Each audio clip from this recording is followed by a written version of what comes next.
আমাদের বাসার নিচের ফ্ল্যাটের ভাবির বাবু হয়েছে, এজন্য আমাদের মিষ্টি দিয়ে গেছে। তো আজকে মিষ্টি খেতে খেতে ভিডিওটি শুরু করে দিয়েছি। আসসালামু আলাইকুম, কেমন আছেন সবাই? আশা করছি যে যেখানে আছেন সবাই অনেক ভালো আছেন এবং সুস্থ আছেন। আল্লাহর রহমতে আলহামদুলিল্লাহ আমি মোটামুটি ভালো আছি, বেশি একটা ভালো নেই। তো আমি ইফতার করার পরে নামাজ পড়ে শুয়ে শুয়ে একটু মোবাইল টিপতেছিলাম। এই সময় আর কি আমাদের বাসায় নক করে। তো দরজা খুলে দেখি কি অপরিচিত দুইটা মুখ, আমি আর চিনতে পারি নাই। পরে বলছিল যে আমরা নিচের ফ্ল্যাটের।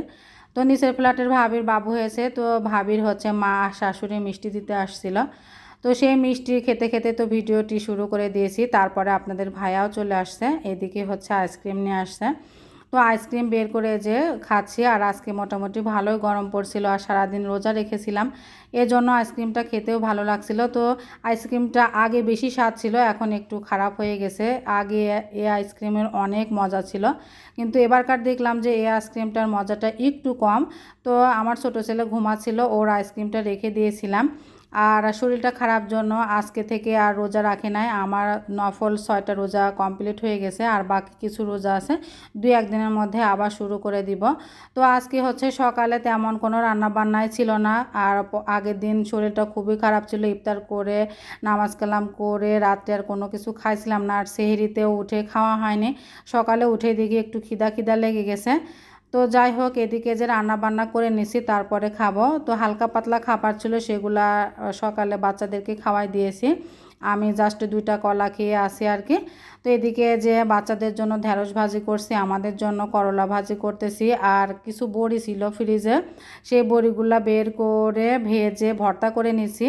এর আগে আমি বড়ি আলু ভর্তা দিয়ে করছি, কিন্তু আজকে শুধু বড়ি ভর্তা করব। ইউটিউব দেখে আর কি আমি শিখে নিয়েছি, নিয়ে ভর্তা করেও নিয়েছি, কারণ পাটাতে বাটি নাই। আমার শরীরটা খুব খারাপ, আমার পক্ষে পাটাতে বেটে ভর্তা করা সম্ভব না। এজন্য আমি বড়ি ভেজে, শুকনা মরিচ ভেজে, পেঁয়াজ ভেজে এগুলো আমি ব্লেন্ডার করে নিয়েছি স্বাদ মতো লবণ দিয়ে। নিয়ে তারপরে এদিকে যে একদিকে আমি তরকারি কষিয়ে আর কি পানি দিয়ে সিদ্ধ করে নিচ্ছি, আর এদিকে যে মাছগুলো ধুয়ে ভেজে নিচ্ছি।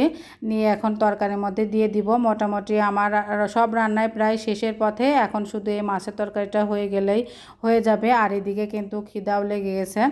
তো এই যে এখন মাছ দিয়ে দিয়েছি, বলকও উঠেছে। আর এখন 5 মিনিট পরে আর কি রান্নাটা হয়ে যাবে। রান্না শেষে আমি শুধু ভাজা জিরা গুঁড়াটা দিয়ে দিব, তাহলে আমার রান্নাটা শেষ হয়ে যাবে।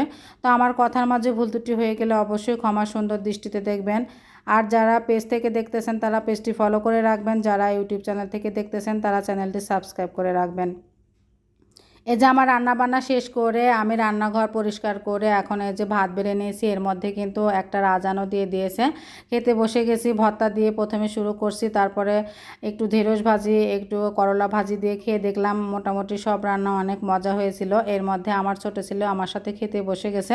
তো আমার আজকের ভিডিও কেমন হয়েছে অবশ্যই আপনারা সুন্দর একটি কমেন্টের মাধ্যমে জানিয়ে দিবেন। যারা কষ্ট করে এতক্ষণ পর্যন্ত আমার ভিডিও দেখেছেন তাদেরকে অসংখ্য অসংখ্য ধন্যবাদ। আগামী ভিডিও দেখার আমন্ত্রণ জানিয়ে শেষ করছি।